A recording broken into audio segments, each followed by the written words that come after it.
In the year 2020, it will be 10 years since the release of Alan Wake. And although Alan Wake suffered from slow sales at the start, it would eventually go on to sell over 4.5 million copies. And me, having been a purchaser since day one, I've waited as long as anybody for a second game. And there has shown to be enough demand that it really isn't a matter of if there's going to be a new Alan Wake game, it's more a matter of when there will be a new Alan Wake game. So in today's video, I'm going to tell you about 4 things that I would like to see in a new Alan Wake game. My 4 things will revolve around the setting, the story, the gameplay, and just some of the extra things that Alan Wake offers. So sit back and enjoy as I tell you about the 4 things that I would love to see in the second installment of Alan Wake. One of the major things that caught my eye as soon as I started playing Alan Wake was just how beautiful the setting is.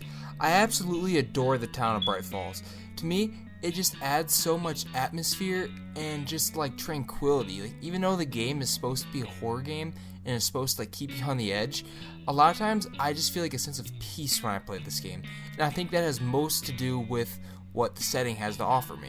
I cannot count the amount of times that I just stopped in the middle of whatever I was doing within the game and just looked across the landscape and just took in what I was seeing.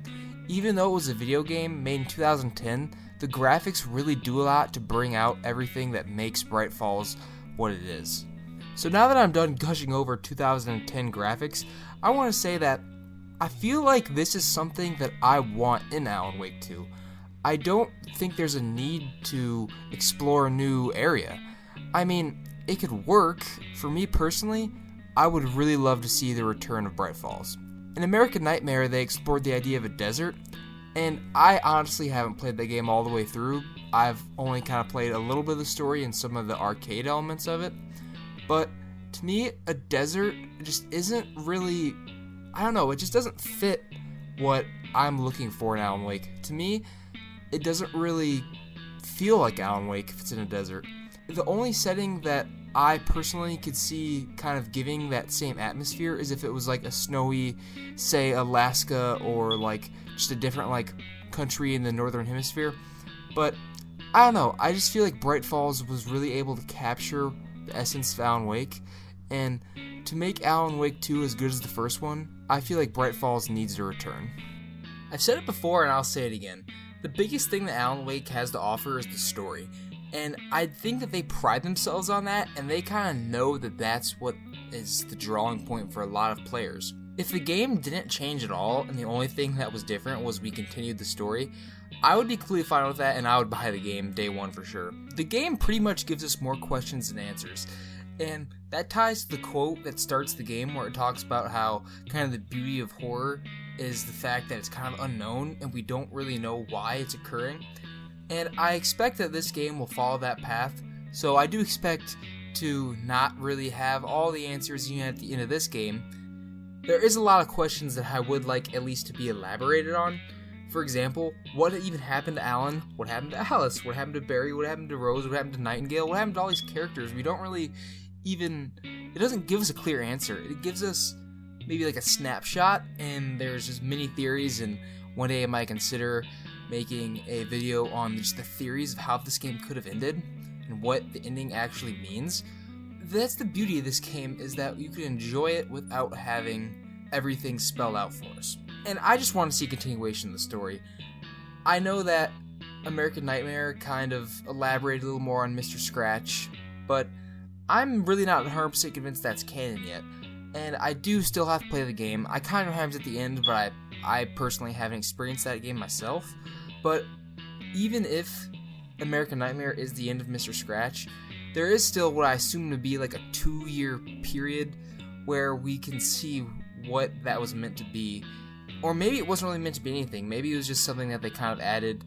It's so not nonsensical, but it's so just like unknown. It's such a mystery. To continue on with the Mr. Scratch theories, if you haven't played Quantum Break, there is a really cool teaser / Easter egg for Alan Wake in the very beginning of the game when you go into one of the tents that a student is, I don't know, she's doing some like raising money for the library or something, I don't really remember. I didn't play the game all the way through, but it's a pretty cool like live action clip of what maybe we could see in Alan Wake 2, and I do think that it does give us some more information on Mr. Scratch. If American Nightmare is considered canon, then we could assume that Mr. Scratch really doesn't get defeated or anything, or get killed at the end of what would be in Alan Wake 2. But either way, if you are interested in it, you could go on YouTube or get the game yourself. It is on Xbox Game Pass. But it is really cool, and if you are interested, definitely watch it. Alan Wake's gameplay, it's fine. It does the job, and that's really all you can ask, is that it fits the story, and it fits the atmosphere, and it helps create something that is more than just a game. But I do understand why there is some criticism of the gameplay, and in my video about how it impacted me, I definitely did talk a little bit about how the gameplay can get a little repetitive, but overall, I was pretty satisfied with it. I was really considering not even making this part of the video because, like I mentioned before, if all else was the same and the only thing was different was we continued the story, I would be happy with that. But I do think it is something that should be addressed, because if there was a weak point in this game, I would say it was definitely the gameplay. If you do some research, you'll see that the new game coming out by Remedy Control was originally developed as an Alan Wake sequel, and what kind of made them backtrack on that was the fact that they thought it didn't really feel like an Alan Wake game. And for me, that's what I most want out of the gameplay. I just want it to feel like Alan Wake. I want it to feel how it's supposed to. And I don't really care necessarily for there to be new mechanics and new, gameplay elements, but I do have an idea of one that could be used that could still fit the narrative of the game and could still make you feel like you're playing an Alan Wake game. And here's where I would expect to get some disagreements. I think that a interesting mechanic that an Alan Wake 2 could use would be a typewriter mechanic. And how this would work is you would find typewriters, maybe sort of how you find the manuscript pages, or how you find the coffee thermoses, or whatever littered throughout the game. And maybe just similar to how the save mechanics work in Resident Evil 4, where you find that typewriter. But this would also add an element of choice to the game. So my idea would be that you find these typewriters littered throughout the world that are maybe put there by, if you want to say, Thomas Zane, or they're typewriters that Alan writ into existence. But the typewriters would work as a way for you to make choices and kind of like give you a heads up again to what a future event could be. Also kind of let you decide what that future event will be. So it might lead you to a typewriter and it'd give you a couple choices of, and then Alan turned the corner and there was, a guy with a chainsaw, or Alan turned the corner and he found a barrel of supplies, or something like that. And now, that did seem pretty simplistic, and that's why I am not a video game developer, folks, but still, I think that something like that could work and could still give the feel of an Alan Wake game without going too overboard. And that brings me back to the game that will release soon, Control. It does look like a cool game, and I'm not here to bash in that game or anything, but you could just tell that if it was supposed to be an Alan Wake game, you could tell what it became is not Alan Wake. And if that was released as Alan Wake just based purely on what I see, I don't think I would like it as much. I think it could be an awesome IP in itself, but I don't think that needs to be what Alan Wake looks like at all. I don't think it needs to go that crazy with the supernatural stuff, even though the game is, based on supernatural to begin with. But I mean, like, as far as Alan's abilities go, they don't really need to make him this superhuman, unstoppable force. I think the fact that he has writing and sort of like time travel / the future on his side is enough to give him an advantage over his enemies. I don't think making Alan some like hybrid Sam Teen Winchester character would really do much for the character. And I just want to reiterate again, this is not to speak ill on Control. It's more just to say that if I have to wait longer for an Alan Wake game because they're doing it right and making it right, then I am totally cool with that. I do not have any ill will toward Remedy for making it as good and as right as they can. The last section of this video is where I'm just going to kind of throw in all the extra little things that I loved about the first game that I would love to see return in the second one. And I did talk about this again a little bit in my other video about how Alan Wake impacted me. And what I would love to see return is definitely the TV shows of Night Springs. Those added to me just so much intrigue in itself, and like I would watch those even if it wasn't Alan Wake. If it wasn't Alan Wake related, like I would watch those, even if they're like full length. Like they don't have to be little 2-minute things, but those are just really cool. And as a horror fan, those really made me feel good about the direction of the game and the developers themselves. Another thing that was really cool and I would really love to see again is how the limited edition released an Alan Wake case files.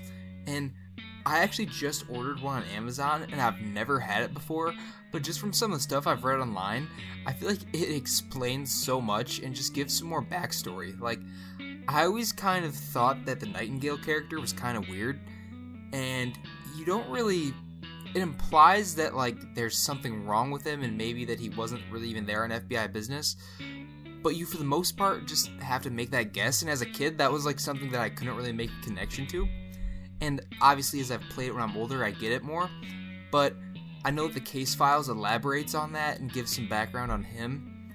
As well as in the dream sequence, the guy who gets hit by the axe, Clay Stewart, he's like the author of the case files. And I didn't know that either. And I really didn't even know that that character had any significance until when I was doing a playthrough for this video and for my other videos. I realized that he said his name was Clay Stewart, and I was like, whoa, like that. I guess I wasn't ready for this game as a kid because I didn't have like the capacity to pay attention to detail. But that was just something that I thought was really interesting, and it was a really cool little touch. And I think a case files of some sort or something along those lines should definitely be released, even if it is like a limited edition with the sequel for Alan Wake. Hey guys, thanks for viewing the latest video. Those are just a few things that I would love to see in a second Alan Wake game.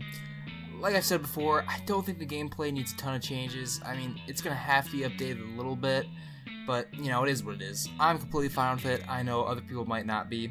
I love the extras. You got to keep those in there. They give you a lot of reason to explore. The story needs to continue to unfold. I don't think it needs to answer every single question. That's kind of the beauty of these games, that I love the unopenness that some of this stuff has. So I think they're on the right track there. I don't think that needs a ton of change.